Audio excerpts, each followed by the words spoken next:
welcome Zachary Walsh, who will present on the theme of macrodosing, microdosing, and ketamine-assisted psychotherapy, tracking new developments in the psychedelic renaissance, the renaissance of psychedelic. Zachary Walsh is a clinical psychologist, a research affiliate with the BC, so British Columbia Center on Substance Use, and a professor of psychology at the University of British Columbia, where he directs the therapeutic, recreational, and problematic substance use lab and the problematic substance use clinic. Zachary is a member of the advisory board of MAPS Canada and a member of the International Research Society on Psychedelics. He has published and presented widely on topics related to psychedelics, cannabis, mental health, and psychotherapy, and he is an investigator, a researcher on several ongoing studies on psychedelic and cannabis. So micro is your, Zachary, you can open it and share your presentation, and you have 45 beautiful minutes. We will listen to you. Great. Merci beaucoup de m'avoir invité. C'est un grand plaisir. J'adore visiter Québec. J'espère pouvoir assister en personne, peut-être à l'avenir. Je suis désolé de ne pas pouvoir présenter en français. Mon français n'est pas assez bon. So thank you very much. That will be the French part of my presentation. I'll continue in English, where sadly I'm more comfortable. Can you see my slides?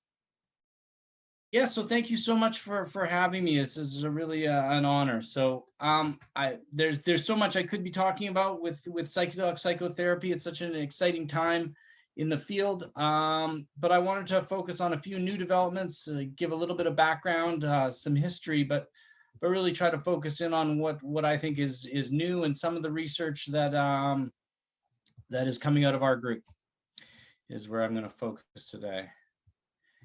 And before I do so, I would like to respectfully acknowledge that the land on which I'm working is the unceded territory of the Syilx Okanagan people, who have resided in this area since time immemorial.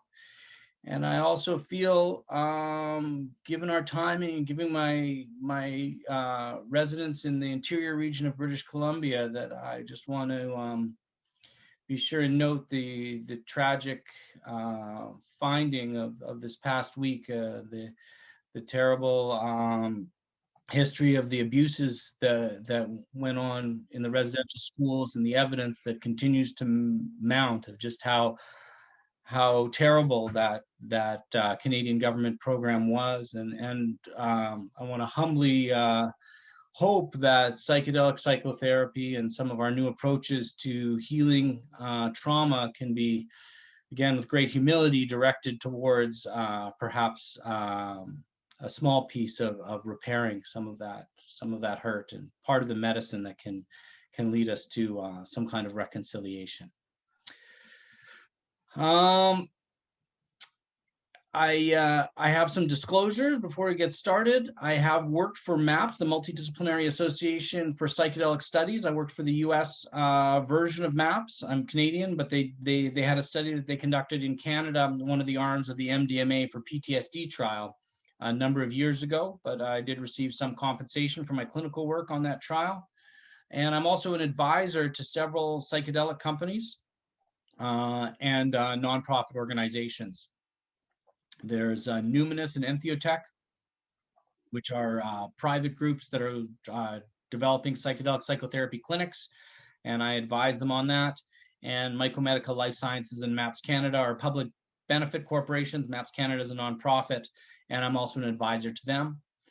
My research has been funded. I mean, all my funding pretty much has come from Tri-Council and from the public sector, CIHR, SSHRC, MyTax, and the Institute for Healthy Living and Chronic Disease Prevention out of UBC.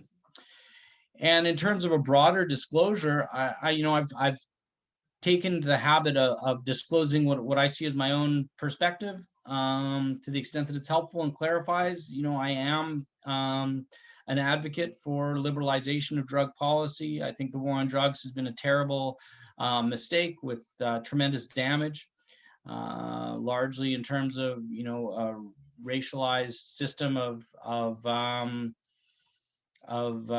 incarceration and as a side effect, it has deprived us of potentially beneficial treatments. And that's what I want to talk about today, is the potential of some of these substances that have been traditionally seen as substances of abuse and have been prohibited as part of the war on drugs. Part of the excitement for me in this work is seeing these mostly ancient medicines being renovated into their what I see as their proper place as medicines, rather than being villainized as drugs of abuse. So that's just a little bit of my own perspective and putting it out there on the table in case you're left wondering. So into the meat of my presentation now. I want to start off by talking a little bit about psychedelic psychotherapy and the new behaviorism. And this comes from my own work. My graduate studies were focused on violence and on personality disorder. I'm Canadian. I'm from Winnipeg, born and raised. But I did my graduate school in Chicago and worked in jails there, examining associations between psychopathic personality traits and violence. So I have a real interest in that, and particularly in partner violence. And so some of this work came from my transition away from focusing primarily on violence to focusing on the use of psychedelics and cannabis. So I want to talk a little bit about psychedelics and aggression, what we know from the first wave of research, and also what we know from recent developments of what's sometimes referred to as the psychedelic renaissance. And from this, I want to talk a little bit, since I know that there's a focus on applied work, and that's really my own focus, is how does this translate into our modalities for assisting psychedelic therapy? And it's really important, I believe, that we acknowledge that this is not psychedelic therapy, it's psychedelic assisted psychotherapy. So the drugs are simply a way of facilitating psychotherapy. They're not standalone treatments. So what type of psychotherapy might be most effective when we're using adjunctive psychedelic treatments? So this is not new. As I've said, the use of psychedelic medicines is ancient, many thousands of years, but the formal study of things like LSD and psilocybin within the medical model goes back to about the 1950s and really early 60s. Of course, Timothy Leary is a big figure in this research, and I'm going to just touch on his work. And I also want to give a little bit of a cautionary tale from a Canadian context. There's so much enthusiasm about these medicines, and I do believe that they are extremely safe, at least from a pharmacological perspective, but that doesn't mean that we don't want to learn from past incidences where they've been misused. So there's a little discussed chapter in Canadian history that really talks about highlight some of the pitfalls of potential pitfalls if these drugs are not used carefully. And that's where that other article, LSD and a Coercive Milieu Therapy Program, comes from. But I want to start off with a bit of a rationale for why we might examine psychedelic drugs in the context of violent recidivism and incarcerated populations. And this is something that was focused on about 50 years ago by Timothy Leary, and that there's a picture of Dr. Leary there with the famous Concord prison experiments. And in the Concord prison experiments, Dr. Leary took psilocybin mushrooms, and he took what I think is quite a courageous and client-centered approach to it. He ingested the mushrooms together with the incarcerated men in the jail. And that's certainly not the approach that we're taking today. I know how important set and setting is, and I personally, I think, would be reluctant to take a trip behind bars, but maybe I don't have either the level of experience or the courage of Dr. Leary. One of the reasons why Dr. Leary was so interested in the potential of seeing how psychedelic experiences might change behavior amongst incarcerated men was because he felt that with recidivism, there was a really strong index of personality change. So if someone, you may come from a psychedelic trip, and we see this with people who experience psychedelics and report dramatic changes in personality and perspective. And I think that that's very valuable. But the question sometimes is, how does that translate into real world changes in behavior? Do you just feel like a better person, but in fact, you still have the same problems, and maybe you just have a bit of a halo, an imaginary halo? So Leary was interested in that and thought, boy, if these people don't get rearrested, we see such a problem with people, particularly in the US, coming in and out of the criminal justice system. So if the psychedelic experience leads to a reduction in recidivism, that would be an incontrovertible, or at least a somewhat objective, index of meaningful change. In his initial reporting of the Concord prison experiments, Timothy Leary reported really strong results. But in a subsequent follow-up, Rick Doblin, who some of you may have known as the director of MAPS USA and a prominent psychedelic advocate, he has his doctorate from Harvard now, but his doctoral dissertation, so when he published this paper, this 34-year follow-up, which was a while ago, another 20 years, this is over 50 years old that the Concord prison experiment took place. But when he did this follow-up, he found that the redoing the statistical analysis, it didn't look like it was as helpful as he expected. And in fact, the individuals who had the psychedelic treatments ended up ultimately being rearrested at a similar rate to those who didn't. And so as Rick Doblin was looking into how does he understand that, he was able to speak with Timothy Leary. Timothy Leary was still alive at this time. And they thought it was really the lack of post-release support. So yes, you can have this experience, and in this case, you have the experience while incarcerated, but how is that going to generalize into the rest of your life? One of the things that I think is remarkable about psychedelic treatments is that they are, one or two treatments can have a long-lasting, perhaps lifetime-long impact, as opposed to some of our conventional pharmacotherapies where people have to take the drug regularly, maybe even daily. This is something that can happen. It's almost more like a surgical model where it can take place maybe once or twice and have a lasting effect. But if we expect to see those effects, I think we have to have some way of supporting the experience both through preparation and integration subsequent to the psychedelic experience. And that's what Leary noted to be lacking in the Concord prison experiment. So people may have felt better afterwards. They may have had a reconnection with their values and a commitment to living differently, but it's hard to maintain that without support subsequent to the experience. And that's something I want to talk about in just a moment, is what kind of support subsequent to a psychedelic experience might be most helpful. But before I do that, I also want to just strike this cautionary note about something that happened a few years later. So this is in the late 60s, and I believe it proceeded even into the early 80s, although most of it was in the 70s, at Petangasheen Oak Ridge Treatment Center in Ontario. And in this case, inspired, I suppose, in part by some of Leary's initial work, they had an extensive program of LSD assisted psychotherapy that is now the subject of a class action lawsuit, and I think for good reason.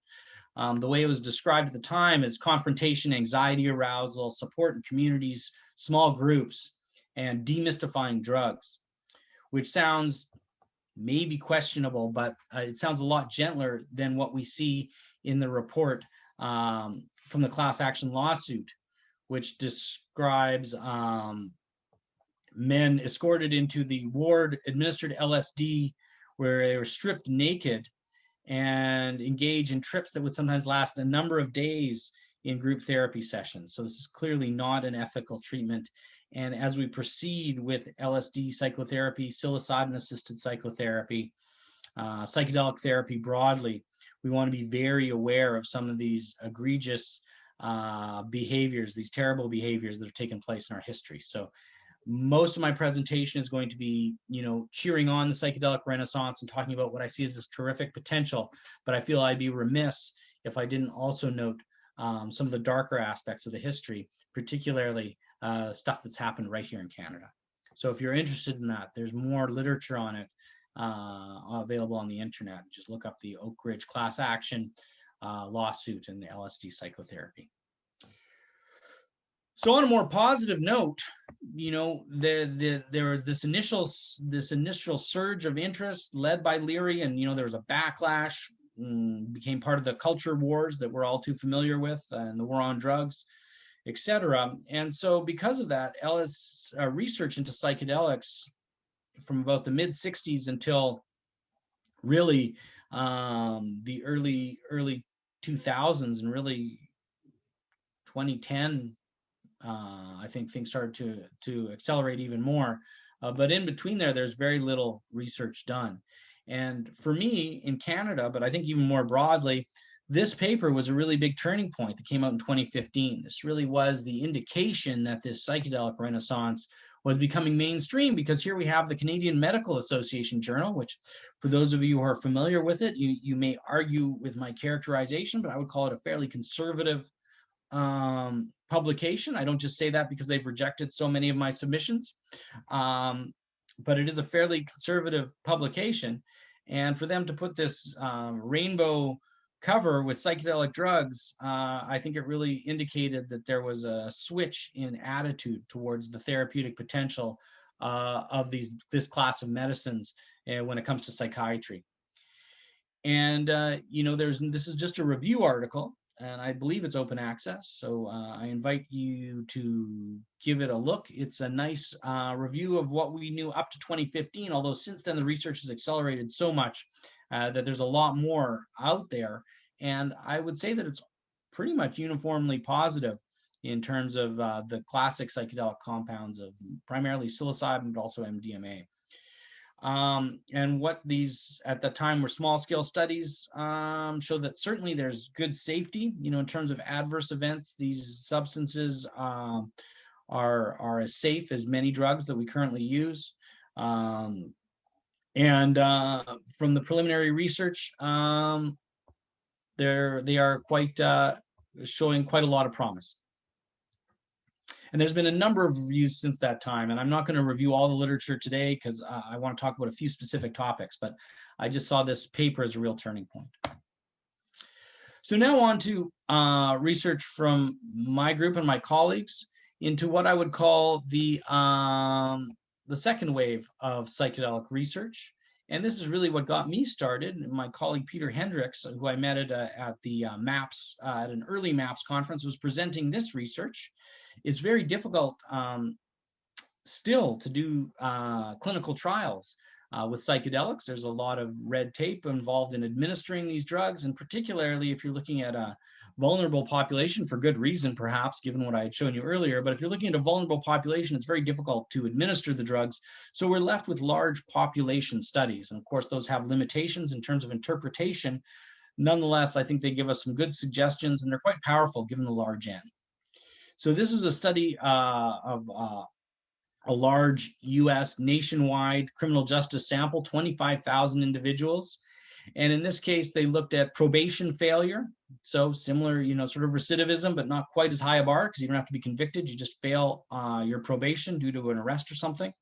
And they looked at hallucinogen use disorder. And that is because this is that was the index that was available in this large public data set. Hallucinogen use disorder in this case is really just a stand-in for frequent hallucinogen use. And about 1% of the 25,000 people under community supervision, so probationers, about 1% of them met the criteria for hallucinogen use disorder.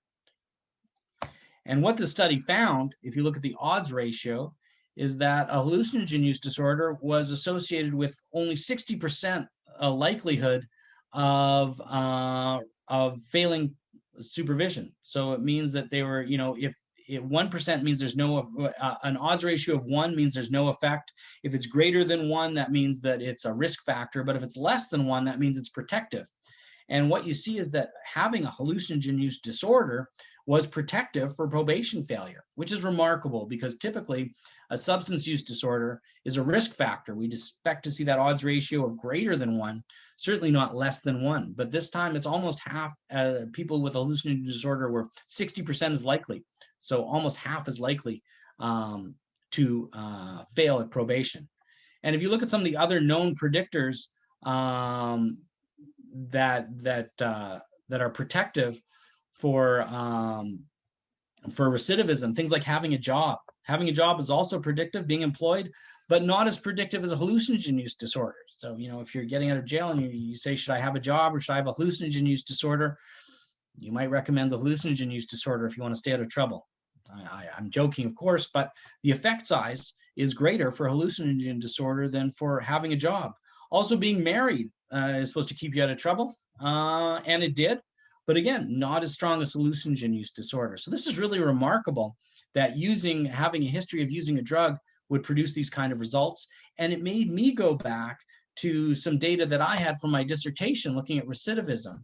And so this is a paper that I co-authored with Peter Hendricks, looking at intimate partner violence, particularly amongst Illinois County Jail inmates. And these are all people who had substance use disorder to avoid contamination. That was most of them.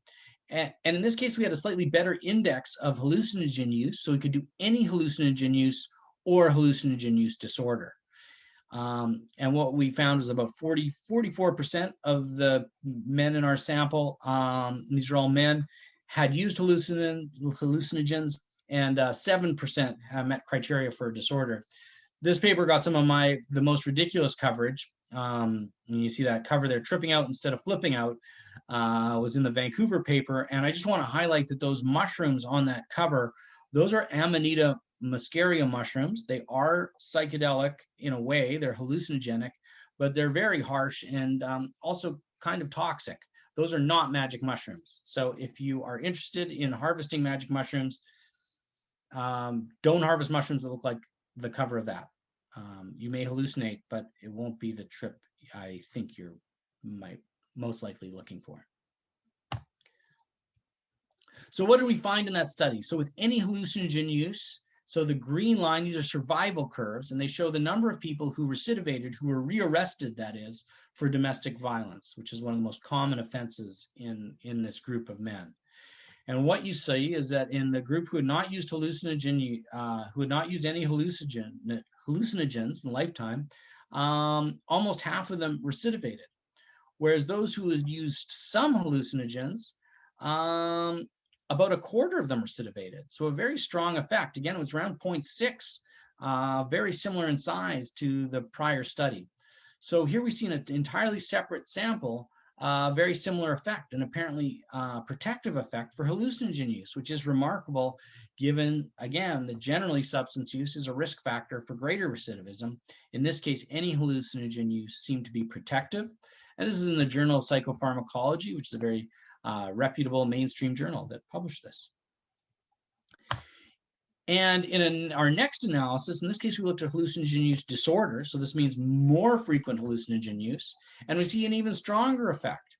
So if you look at the group that had hallucinogen use disorder, and we had a pretty nice long follow-up, so about 6-7 years follow-up, you see that only 10% of the hallucinogen use disorder group recidivated, compared to about 35% of those non-users. So further evidence of a protective effect. Again, this is another incarcerated sample. So our next question was, well, why? What could the mechanisms be? And does this generalize outside of a jail sample? So we took it to the undergrads at our university, and this is actually an aggregate sample. So a lot of it is students from a couple different universities, as well as a sample that we recruited on the internet. And in this case, we see much lower rates of partner violence. And in the past studies, they were arrested for partner violence. This is self-report, so different index, but again, the similar effect. And this is looking only at men. We didn't see the same effect in women. There did not seem to be a protective effect of psychedelic use amongst women. We could certainly get into potential reasons for that, because women do engage in partner violence at similar rates to men, at least at this low level of partner violence. And that's a very big topic, the gender factors in partner violence. But for our presentation, I just want to show the men because that's what the prior research showed. And, just to be quick about it, a lot of the time female partner violence may be influenced more by defensive motives. And we wouldn't expect that to be impacted by psychedelic experience. But for more aggressive partner violence, male perpetrated partner violence, we see that amongst those who had not used psychedelics, about 10% reported some partner violence. And it was just slightly more than half that amongst those who had used psychedelics. This is also in the Journal of Psychopharmacology a few years ago. And because we were working with undergrads, we were with an undergrad or with a non-incarcerated population anyhow, we were able to ask them some more questions and get at what are the potential mechanisms. And one of the candidates we thought was emotion regulation. We know that emotion regulation is associated with partner violence, and perhaps psychedelic use could lead to better emotion regulation. And that is, in fact, what we found. The effects were mediated by emotion regulation. So using psychedelics led to better emotion regulation, which led to reduced intimate partner violence. Those are a few of the items on the emotion regulation scale. So we see across samples that psychedelic use seems to be associated with reductions in violence, particularly partner violence. And we at least have some indication that this is attributable to better emotion regulation. A slight digression here, we also want to look at positive relationship coping. So not just violence, but also communication and negotiation in relationships. What are adaptive ways of dealing with conflict? And we found that psychedelic use on its own was not helpful, did not increase these positive behaviors. But if the couple took psychedelics together, then they engaged in more of this positive communication. And it seemed to be pretty consistent across psilocybin, MDMA, and LSD. So it didn't seem to matter too much what drug it was, although this is a bit confounded because many of the people who took one took more than one. But the point being that psychedelics seem to be associated with reduced partner violence, and if taken as a couple, associated with better communication, which makes sense because before MDMA, also known as ecstasy, was criminalized, one of its earliest applications was in couples therapy. And for those of you who have experience with MDMA, you might be able to propose some mechanisms there, whether it's increased communication, intimacy, etc. So emotion regulation is really part for those of you who are the therapists in the audience are probably thinking about DBT and third wave behavior treatments. Of course, emotion regulation is a central component of dialectical behavior therapy.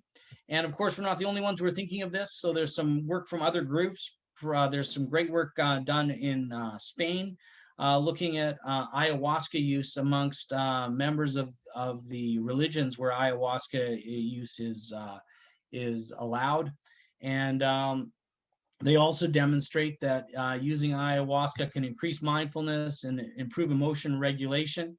And in this other study of psilocybin, showed that a combination of psilocybin with meditation led to long-term improvements. So if you remember what I was talking about at the beginning, we're saying what kind of intervention might be helpful for prolonging the effects of the psychedelic experience. Well, perhaps some of these effects, some of these therapies that highlight mindfulness and emotion regulation might be good candidates for a synergistic effect with the psychedelic experience. So when we look at this research, the preliminary evidence was mixed. There's methodological problems and questionable practices, but the new evidence does suggest great potential. What type of support is optimal? And I think I've given away a little bit that I think it's probably third stream behavior therapies. But if we look at the history, and this is a lovely, fairly recent article on classic serotonergic hallucinogens, so LSD, psilocybin, DMT to a lesser extent, We look at the history of how are these used and what are some of the options. There's the psychoanalytic approach. This is usually with lower doses. The doses of psychedelics that are used in most psychedelic psychotherapy today are quite high. And if they're leading to a mystical experience, they're not conducive to talk therapy because the clients are too disoriented, really, and too engaged in their internal process to really focus on talk therapy. But in some of the older approaches, people used lower doses and would engage in psychoanalysis. Although I don't really see much of that happening today, at least not in the above ground psychedelic therapy communities. Some underground practitioners, I believe, are still engaged in this kind of an approach. There's also the humanistic approach, which I think is a very good match. Very non-directive. This is what MAPS has used in some of their initial trials. They just talk about the inner healer, letting people take the drug and go wherever it takes them.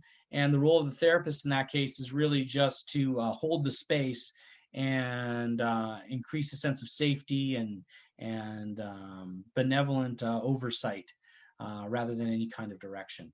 And that seems to be quite common. We also see sometimes psychedelic therapies being treated with motivational enhancement therapies, MET, particularly when it comes to substance use, and CBT. But most of it has been this humanistic vein, which leads me to wonder, what about behaviorism? And I am a behaviorist by training and by predilection. So what about behaviorism? And you might think, boy, behaviorism seems like an odd match, psychedelics are sort of touchy-feely, spiritual, etc., and behaviorism is kind of cut and dry. But I think that's a mischaracterization, and so does B.F. Skinner. So I found this great conversation from back in the day in the mid-60s between Skinner and the humanist Abraham Maslow, and Skinner is defending himself.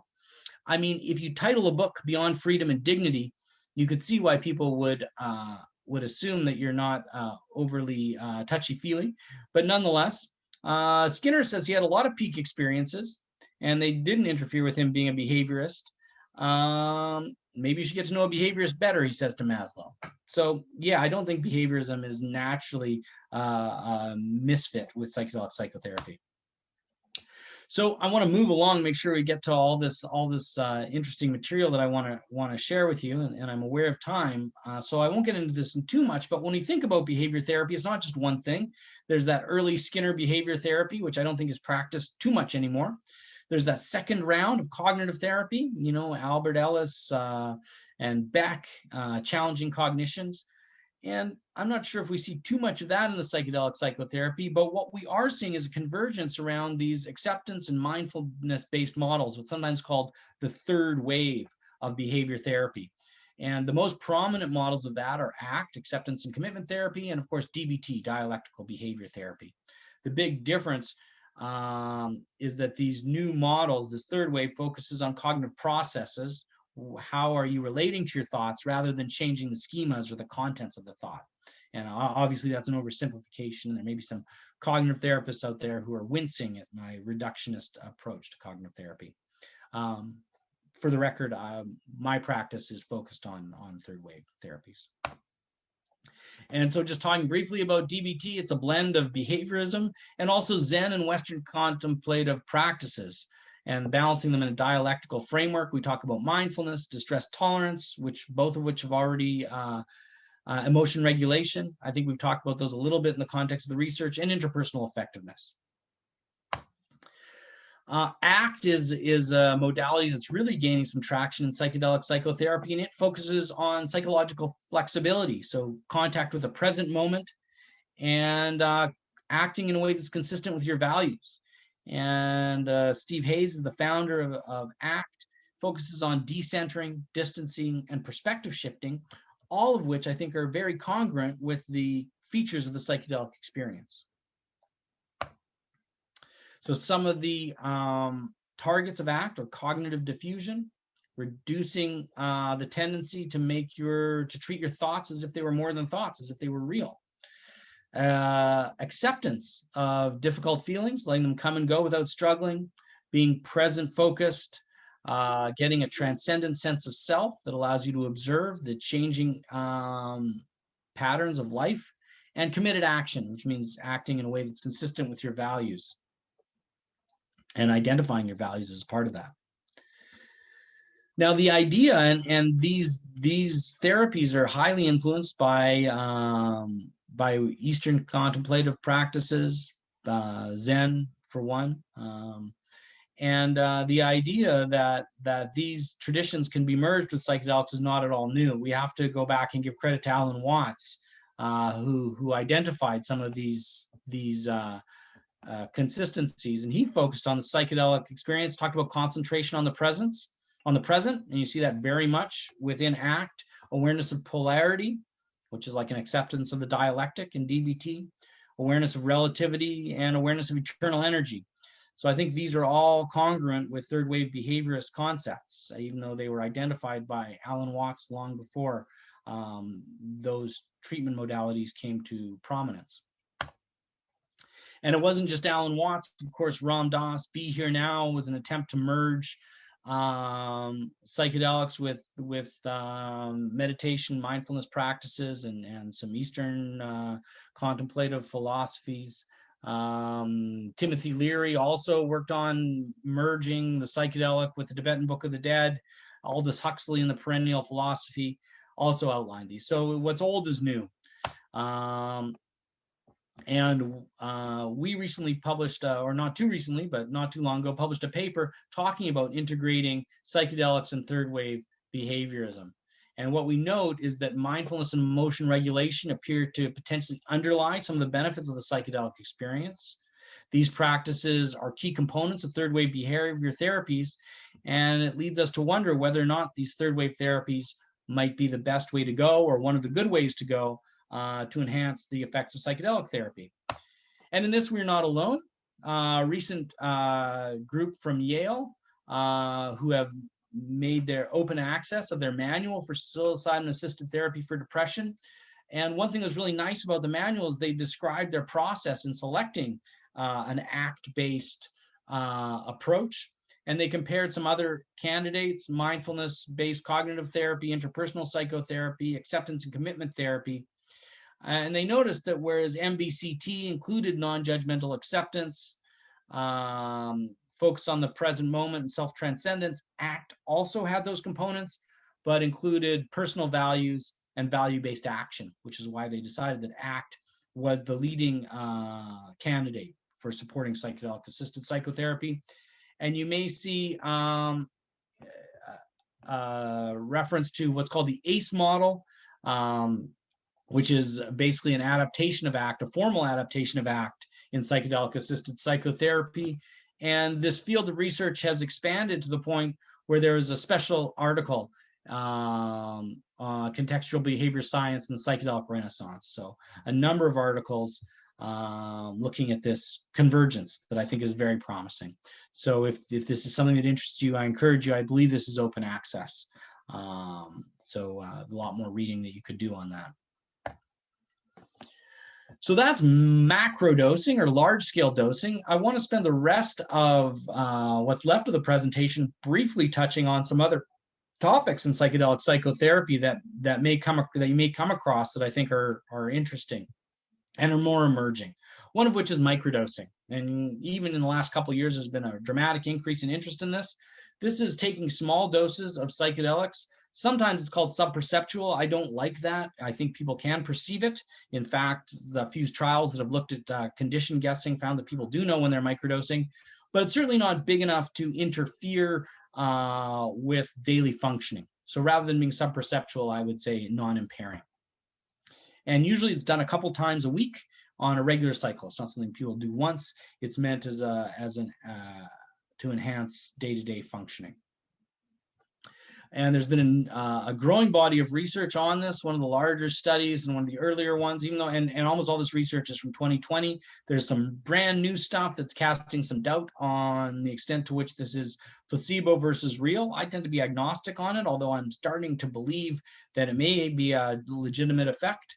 This study found over 1,000 people, and about 40% said they were doing much better as a consequence of microdosing. Of course, that's just a cross-sectional study, so it's susceptible to all the biases inherent in that. Of course, people who are microdosing are doing it because they think it's going to be helpful. So if you ask them if it's helpful, they're likely to say yes, indeed. But that doesn't mean that we can Ignore this, it just means it's a starting point. And this is a review from my colleague Kim Kuipers from the Netherlands, and she looked at 14 studies of LSD and psilocybin microdosing and found some subtle positive effects on cognitive processing.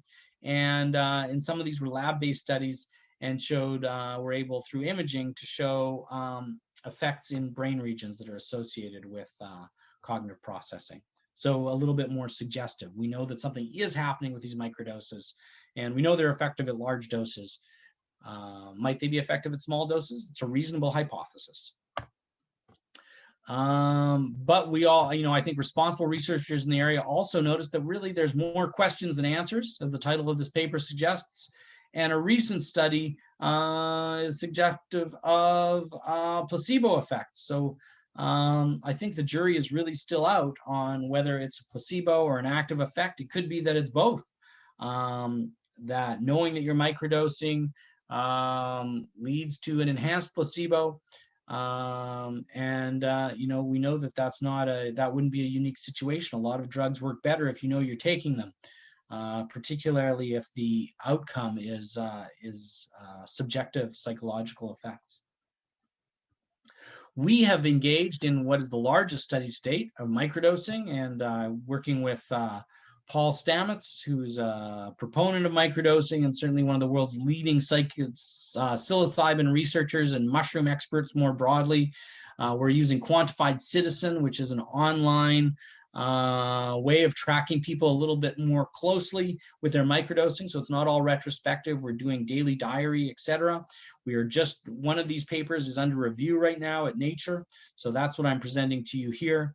And what we see at the baseline comparison of microdosers versus non is that the non-microdosers had higher levels of anxiety, depression, and stress compared to the non-microdosers were doing worse in terms of anxiety, depression, and stress than the microdosers.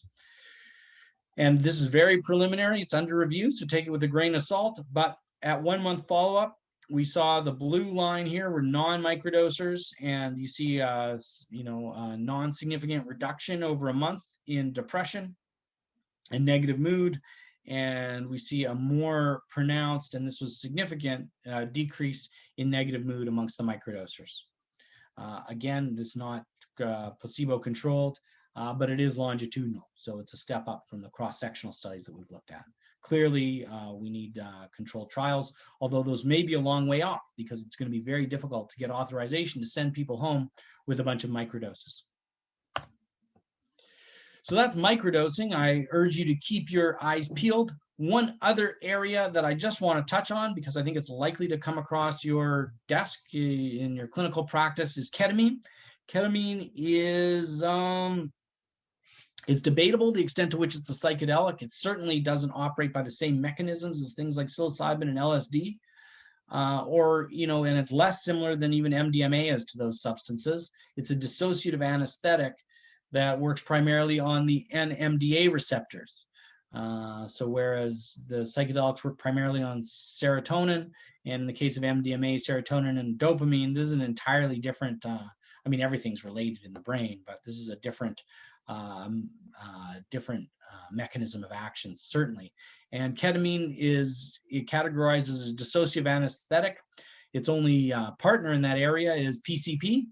So ketamine was developed primarily as a replacement for PCP. Some of you may know as angel dust. What is angel dust? Well, it's probably the best name for a drug that I've heard. Sounds pretty good, angel dust, but it didn't last very long as a anesthetic that it was developed to be, largely because of this emergence delirium, what they called it, which is that, at high dose, it's an effective anesthetic, but as people come out, they start to have some pretty weird perceptions. And that's what really leads to the recreational use. So what is an emergence delirium in a medical setting is the point of using it in a recreational setting. And ketamine does have a record of transitioning from a medical intervention to a drug of recreational use. So we don't see much PCP anymore because it's not manufactured for many purposes, but there is a lot of ketamine. It's one of the most widely used internationally in emergency medicine and in veterinary use. But what was surprisingly come out in subsequent years is that it had remarkable antidepressant effects. And these were sort of discovered serendipitously, but people noticed that suicidal ideation and depression seemed to evaporate subsequent to treatment with ketamine. And as a result, and because unlike these other psychedelics, ketamine is already scheduled for use in medical contexts, it's emerged as sort of the most available and widely used of the psychedelic therapies right now. And this is also under review. I'm trying to give you all the newest stuff. This is a review of Zachary. Okay, you still have 4 or 5 minutes. Okay, great. Well, I'll be right on time then. Am I talking too fast? No, it's excellent. Okay. Yeah, I want to be mindful, but I think that'll be good. So this is a review of our publications looking at ketamine and mental health.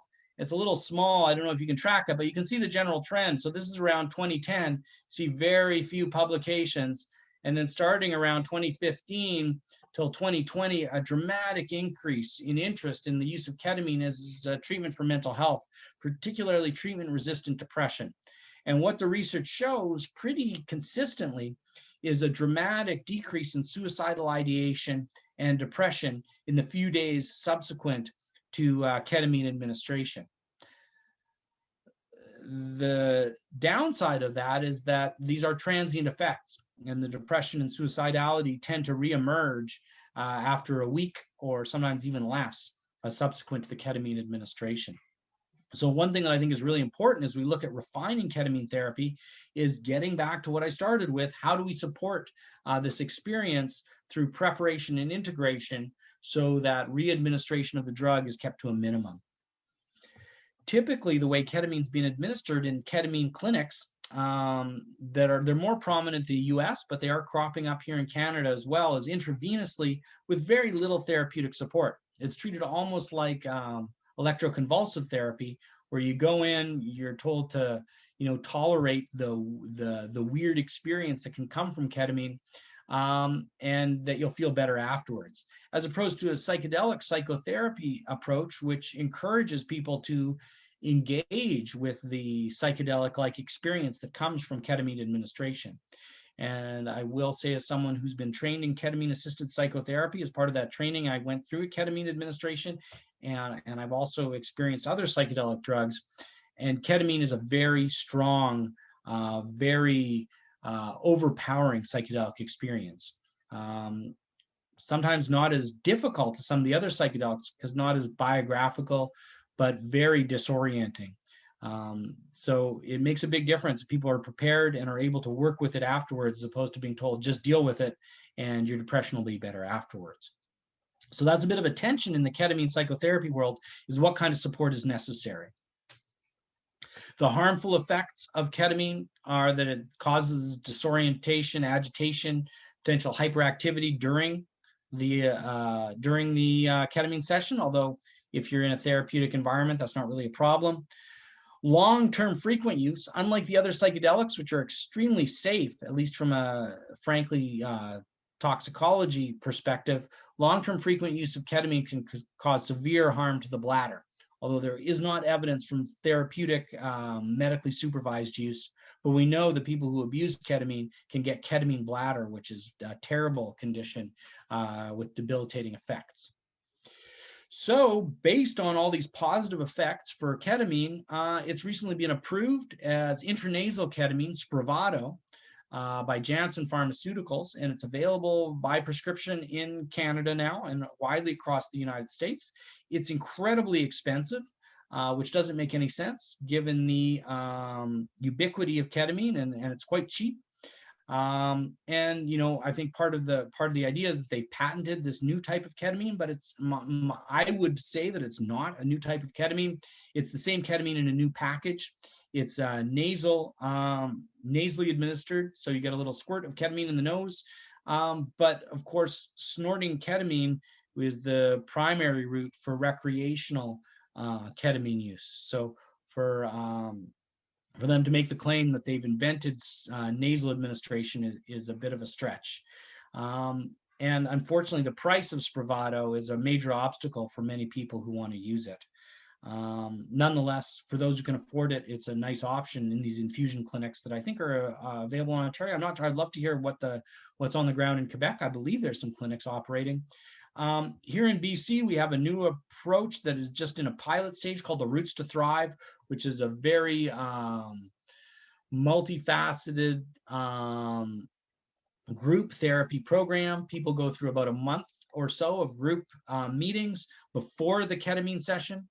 Then they do the ketamine session intramuscular administration, also in a group setting.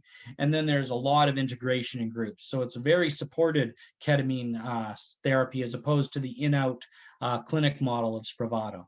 And in case you can't tell, I tend to prefer this psychotherapy intensive model. I think it has the potential for much more lasting effects. So just to conclude, this approach to ketamine-assisted psychotherapy has really been championed by a guy named Phil Wolfson, who sort of is the inventor of this ketamine-assisted psychotherapy.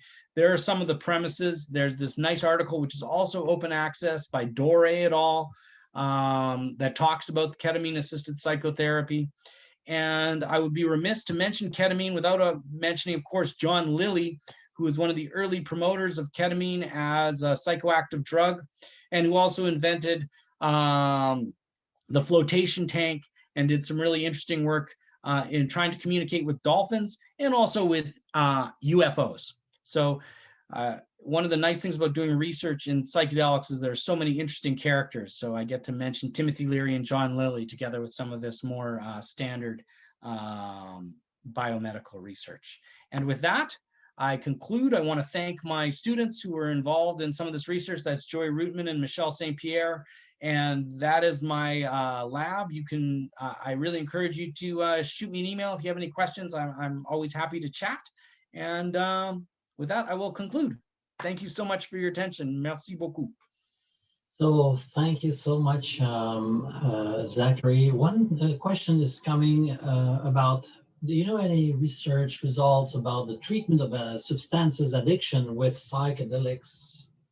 What do you know about that? Yes, absolutely. You know, so far, if you go back in the history of psychedelic therapy, that was one of the earliest targets. And in fact, Bill W., the founder of Alcoholics Anonymous, was a participant in early LSD psychotherapy for addiction, and the epiphanies that he had during his psychedelic experience dramatically informed his development of the 12 steps. And there were a number of studies done in the 60s of psychedelics, primarily for problematic alcohol use. And we're starting to see that now. So I know there's a couple trials looking at underway, looking at psychedelics predominantly for problematic opioid use, because that's so top of mind for many of us. But I think it has tremendous potential there, whether it's through reducing some of the risk factors for relapse, like depression, sense of hopelessness, and whether or not it just speeds up some of the direct processes of values clarification and motivation around substance use. I think there's definitely a role, and I'm very interested in that. Yes, I have a question from Nicolas. What would you have to say about the multiplication of different protocols of microdosing, mushrooms, or LSD accessible online, pros and cons, your ideas about that? So that's one of the things our research is very interested in, is trying to sort out, there's so many different practices, and it's going to be a long time, as hopeful as many of us are about clinical trials. I foresee it being a long time before Health Canada is going to allow us to send people home with microdoses of psychedelics. With the current research, we're able to bring people into the lab and administer the drugs ourselves, which allows us for much more control that Health Canada appreciates. But with microdosing, I think, you can't have people coming into the lab every day. That would be a confound, especially with a subtle intervention like microdosing.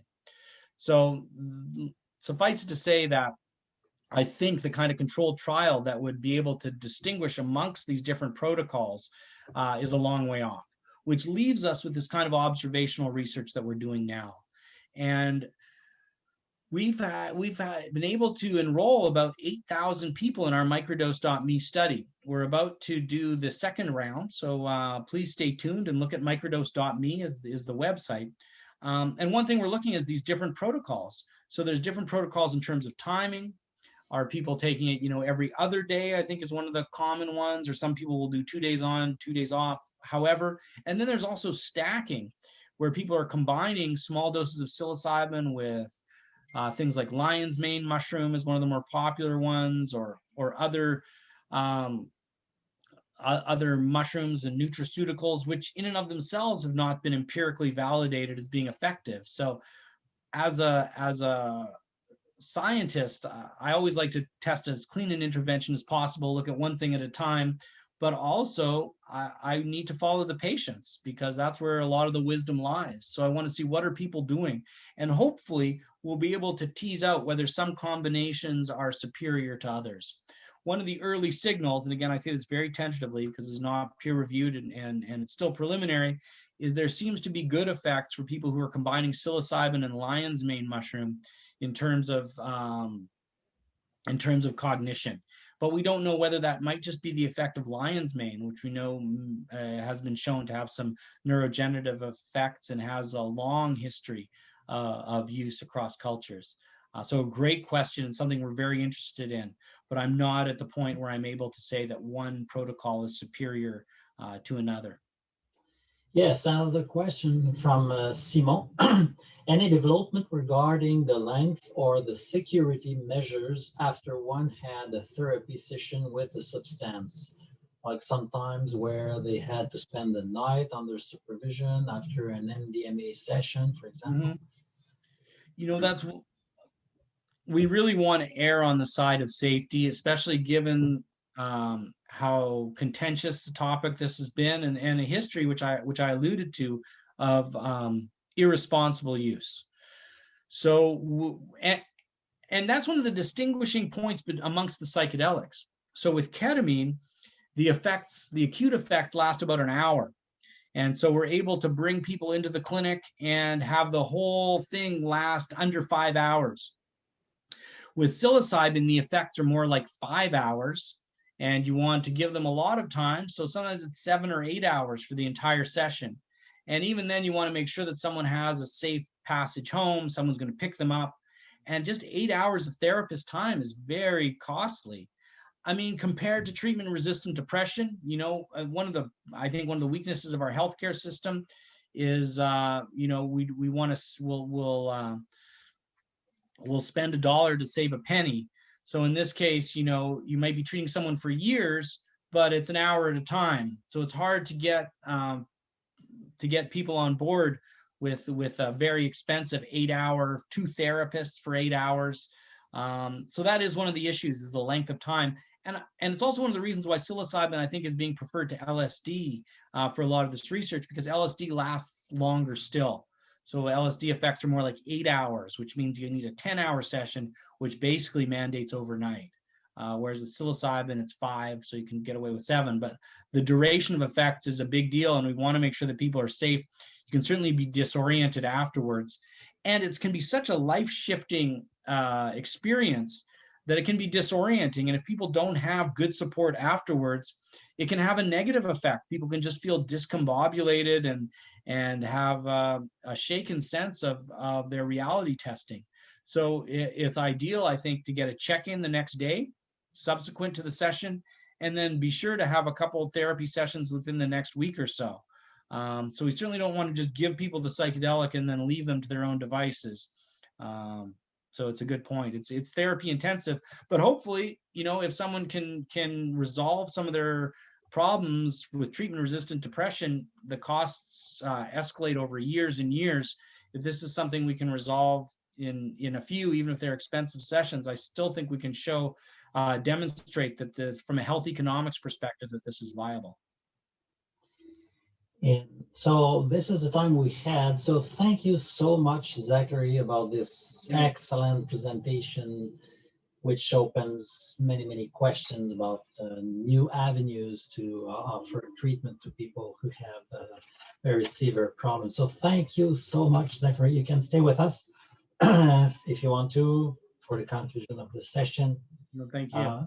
Thank you so much.